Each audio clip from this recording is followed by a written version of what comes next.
One of the more interesting things about the Marvel brand are the theme park side of things. Universal has a land themed to Marvel, but Disney bought Marvel 10 years later. But why doesn't Disney have Marvel in their Florida theme parks? And why hasn't their competitor gotten rid of it yet? Well, let me explain. So the first thing brought up is kinda useless information. I don't know why it could be a concern to Marvel. So this means Universal can't put Harry Potter, Jurassic Park, Back to the Future, or even Minions into this land, which is sad because we have Thing Minion and Cyclops Minion in the new Despicable Me movie. Next up, it says 5 years prior to Marvel Superhero Island opening, Marvel properties would be required to be used at Universal Studios Florida, which is why we had the Mr. Sinister show in Universal Studios Florida prior to Islands of Adventure's opening. Next up is the marketing rights. So it says that Marvel has the right to approve artwork or character usage and advertisements for this land. Universal shall continue to use these specific artwork or characters unless Marvel says otherwise. Next up, it says, Marvel shall have the right to notify MCA from time to time of significant promotional agreements it has made or are in serious negotiations with third parties, which might conflict with unannounced MCA joint promotions. Therefore, any MCA proposed joint promotion in which MCA receives a consideration involving a competition, product, or entity in the territory covered by a Marvel promotion contained in such notices shall require Marvel's approval. Now, I don't know if this counts for Spawn or Teenage Mutant Ninja Turtles because they are in their own things, not part of a big comic cinematic universe. So basically, this means Universal cannot use DC or Valiant or both of Marvel's rivals at the theme parks. Next up, it says that Universal has to open Marvel by late 2002 with the exception of an accident behind the scenes, or else Marvel loses the rights, or possibly gets sued. Finally, it says what you, the viewer, have been waiting for. Once the Marvel Universe opens within the above time period, the term of this agreement shall continue for as long as the Marvel Universe shall remain open at any Universal theme park, except for termination for material breach. Which means Universal can keep Marvel forever as long as they're not doing something stupid within their brand. And hey, Marvel seems understanding if there was an accident or an extensive refurb, so yeah. And of course, it says if Universal gives up on Marvel, exclusivity is gone. Next up, it says that Universal cannot have characters that are licensed to Marvel, meaning that Conan the Barbarian, Transformers, and G.I. Joe cannot be included within the land, only their original superheroes. Next up, they are given a 2-year time period to expand, and if they do, they will earn the worldwide exclusivity rights. Which they of course did not, so instead, they get the Marvel rights east of the Mississippi River. Now this part is kind of vague, because does that mean just southern states or the rest of America? Does that mean if Universal made a park in Alabama or Georgia, are they allowed to build Marvel rides at both those states? Next up, it says Universal has the theme park rights to, quote, families, which means teams, villains, or side characters, including the Fantastic Four, the X-Men, the Avengers, and the man, the myth, the legend himself, Spider-Man. Next up, this is quite interesting. It says that any non-Universal park using Marvel cannot use the Marvel name or logo. That's strange, because it's the name of not just the franchise, but the company. So that's why Avengers Campus in Disneyland is called Avengers Campus, not Marvel's Avengers Campus, or Marvel's Superhero Campus. Haha, see what I did there? Next up, it of course says that parks east of the Mississippi outside of Universal can't use Marvel, but the interesting part is the screen-based attraction not being allowed. Some people have interpreted this as no one is allowed to use the Spider-Man ride system for Marvel attractions, but I think with the way it's worded, I think they mean not even a 4D theater outside of Universal can be used east of the Mississippi. Next up, it says Universal will have 5 more years of worldwide exclusivity rights if they put the Marvel Universe in another park. Now, it's kind of vague because it's revealed Spider-Man Japan was signed under a different deal for 20 years, which is why Spider-Man is no longer with us in Japan, so I'm assuming when it says universe, it specifically means a land.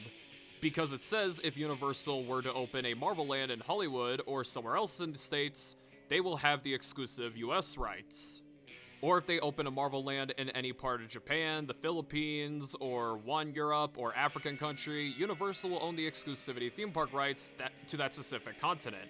minus the exclusivity to the former USSR countries, which makes sense that they would put that in there because that was going to approach 10 years since that went extinct at the time. I just wanted to point all this out because it says it in the contract, which again, I'm surprised Universal didn't do. But it benefits Disney in the long run, so that's a good thing. I'm also assuming that the time period of construction is similar to Islands of Adventure earlier. Open the land in a certain time period, or, courts. Next up is an exception for Marvel being used anywhere else for tourism, such as the planned Marvel Action Universe, which is planned to be a big chain of Marvel stores. I looked it up to see if it existed, and yes. It also says that a Marvel ride with any of these families can't be 60 miles away from a Universal theme park. Speaking of the Marvel Action Universe, no other theme park can have one similar to how Universal has Bubba Gump Shrimp, basically in a different theme park's version of City Walk. Heck, the contract specifically says that not only Six Flags or any other film company can have a Marvel Action Universe, but Disney can't either. I'm overwhelmed by the irony. It also says that Marvel merch can be sold in airports, stores owned by Universal, whether it be Orlando or even LA, as long as it's under Marvel's approval, so that's good. If you go to the Universal Studios store in the Orlando International Airport, I think they got that taken care of.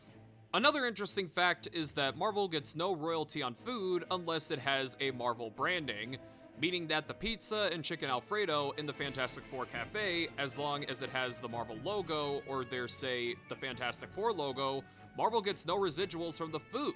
Which means that if Universal were to make themed food, Disney would be ripping money straight out of Universal, so I think they definitely dodged a bullet. Again, I would have loved a X-Men themed pizza or a Fantastic Four themed pizza with both their logos, but those would have gone to Disney if that happened.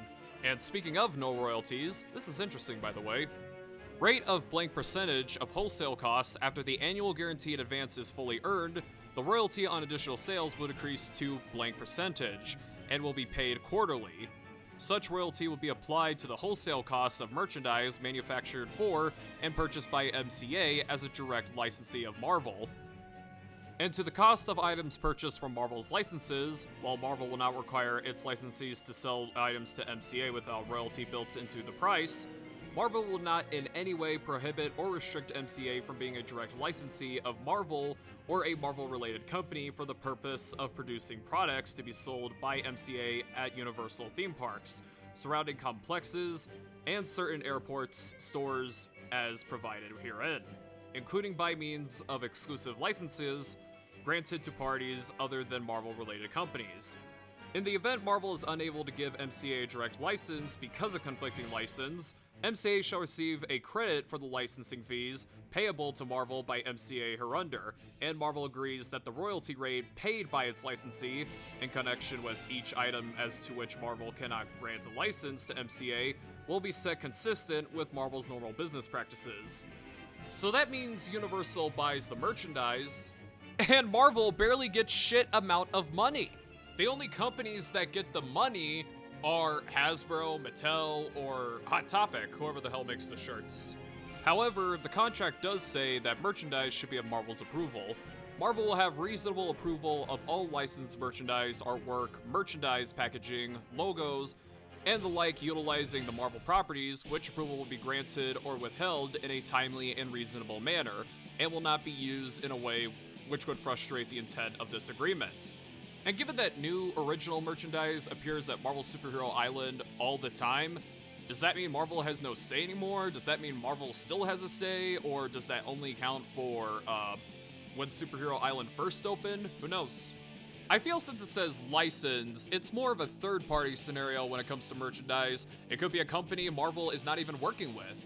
Related items purchased from Marvel or a Marvel-related company or their distributor as to such Marvel-produced items do not exceed at least blank amount of money in a given year. MCA will promptly pay to Marvel any such shortfalls or purchase items covering such shortfalls. Such items purchased by MCA from Marvel or a Marvel-related company, whether directly or through a distributor, should not be subject to a Marvel royalty, and any royalty built into the wholesale cost shall be deducted. Meaning that if Universal screws up, they have to pay a fine of some sorts to Marvel. But if not, they can do whatever they want when buying merchandise from the manufacturer. Again, this is so vague that I'm kind of surprised Marvel signed off on this deal in the first place.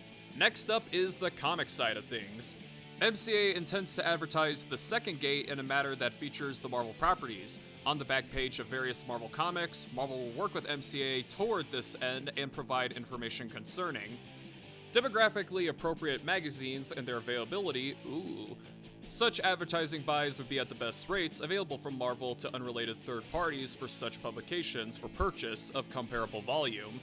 Subject to the availability of the specific publications, MCA reasonably believes appropriate for its needs. MCA will expand at least the following amounts on advertisements appearing on Marvel Comics. Now, here's the most shocking and revealing thing about this contract.